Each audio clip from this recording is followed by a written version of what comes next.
व आपल्या गावाला एक नवचैतन्य देऊन शिक्षणाची घडी चांगली बसवलेल्या अशा कैलास रामराव पानखेडे सर यांना मी विनंती करतो की त्यांनी आम्हाला मार्गदर्शनपर 2 शब्द या ठिकाणी. आज या ठिकाणी आपल्या जिल्हा परिषद शाळेचं स्नेहसंमेलन आपल्या सर्वांच्या सहकार्याने या ठिकाणी संपन्न होत आहे. त्यानिमित्त सरांनी मला 2 दिवसापूर्वीच कॉल करून सांगितलं की सर असा असा कार्यक्रम आहे आणि तुम्ही या. म्हणलं ठीक आहे सर, किती घाईमध्ये असलं तर मी थोडा वेळ काढून येतो. आणि परत एकदा आपल्या गावातून गेल्यापासून आपल्या सर्वांशी हितगुज करायची संधी मिळाली नाही, त्यामुळे मी परत एकदा येतो. आजच्या ह्या कार्यक्रमासाठी उपस्थित आपण सर्व गावकरी मंडळी, या कार्यक्रमाला सहकार्य करणारे आपल्या गावातील ज्येष्ठ मंडळी, सरपंच, शालेय व्यवस्थापन समिती अध्यक्ष आणि आपण सर्व पालक वर्ग, आपले आराध्य दैवत छत्रपती शिवाजी महाराज, हिंदवी स्वराज्याचे संस्थापक आणि हिंदू धर्माचं संरक्षण करण्यासाठी प्राण देणारे छत्रपती संभाजी महाराज, राजमाता जिजाऊ, संत गाडगे महाराज अशा या महामानवांच्या पावनभूमीमध्ये आपण राहत आहोत. आणि अशा या भूमीमध्ये राहत असताना आमच्या प्रत्येकाकडची जिम्मेदारी दिलेली आहे.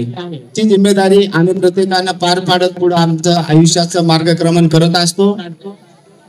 या शाळेमध्ये आल्यानंतर आणि या ठिकाणची परिस्थिती पाहिल्यानंतर जे काही बदल करणे अपेक्षित होते ते माझ्या स्तरावर मी असताना, ती टीम असताना आणि आपल्या गावातील सर्व सहकार्यानं, त्यावेळी माऊली असतील, दौलतराव इंगोले असतील, त्यानंतर अशोकराव चौरे असतील, आपण सर्वजण, काही जणांचे मी नाव घेतले, परंतु आपल्या सर्वांनी जे सहकार्य केलं आणि ज्यामुळे आपण एक शिक्षणाची मुहूर्तमेढ रोवली, आपल्या शाळेची एक इमारत आपण सर्वांच्या सहकार्याने उभा केली आणि आजही त्याच्यामध्ये जे अखंड ज्ञानदानाचं कार्य चालू आहे ते कौतुकास्पद आहे.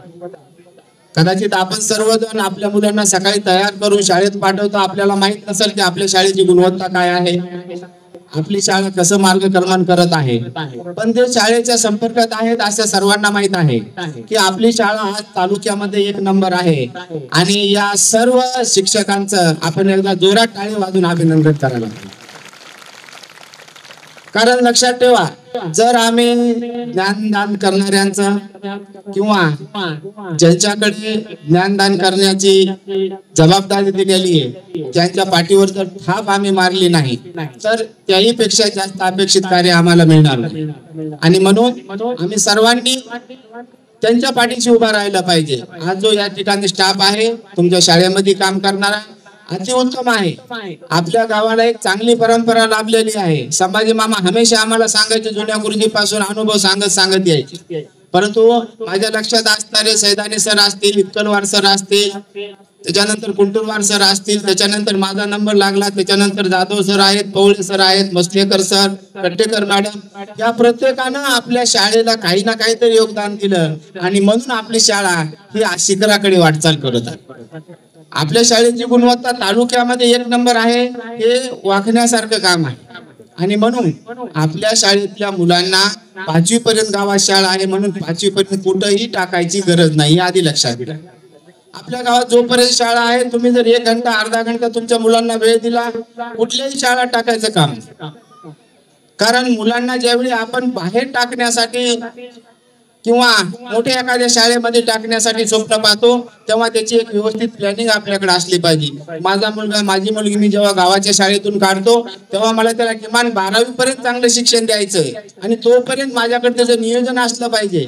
कारण आपल्याकडे जर 1 वर्ष शेतीत हळदीत पैसे आले की आपण लगेच जिल्हा परिषदेचे मुलं काढतो, कोणातरी संस्थेमध्ये नेऊन टाकतो आणि मग दुसऱ्या वर्षी आपल्या शेतीचं उत्पादन कमी होतं आणि परत मुलं आपण घरी घेऊन येतो. असं करू नका.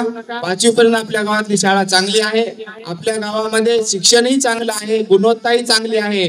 मागच्या 2-3 वर्षाचा तुम्ही जर अनुभव पाहिला तर नवोदय मध्ये पात्र झालेले विद्यार्थी केंद्रातून आपल्या शाळेचे जास्त आहेत. 5वी पर्यंतची असणारी शाळा शिक्षक 4 असताना इतकी छान गुणवत्ता, तालुक्यामध्ये 1 नंबरची शाळा.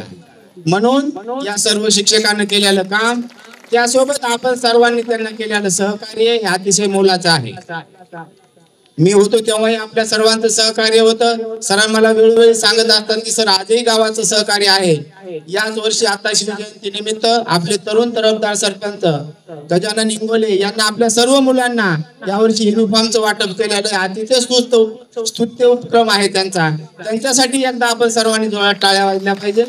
कारण आपल्या गावामध्ये आपल्या विद्यार्थ्यासाठी कोणीतरी झटतंय ना. बाहेरून येणारे आम्ही शिक्षक आहोत, आमचे आज ना उद्या बदली होणार आहे, परंतु जेव्हा आपल्या गावातले लोक आपल्या मुलांसाठी काहीतरी करतात तेव्हा आपल्याला त्यांच्या पाठीमागे राहायला पाहिजे.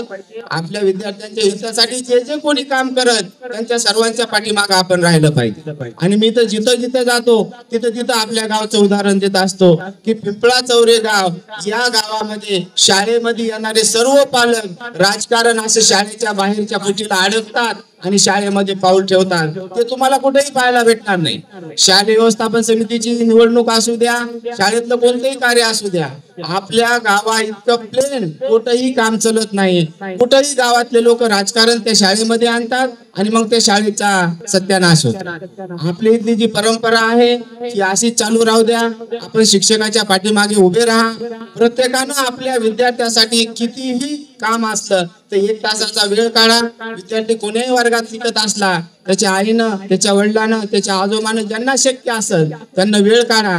मुलं शाळेतून आल्यावर काय करतात, त्यांच्या थोड्याफार काही अडचणी असेल तर शिक्षकांना भेटा, त्यांना सांगा.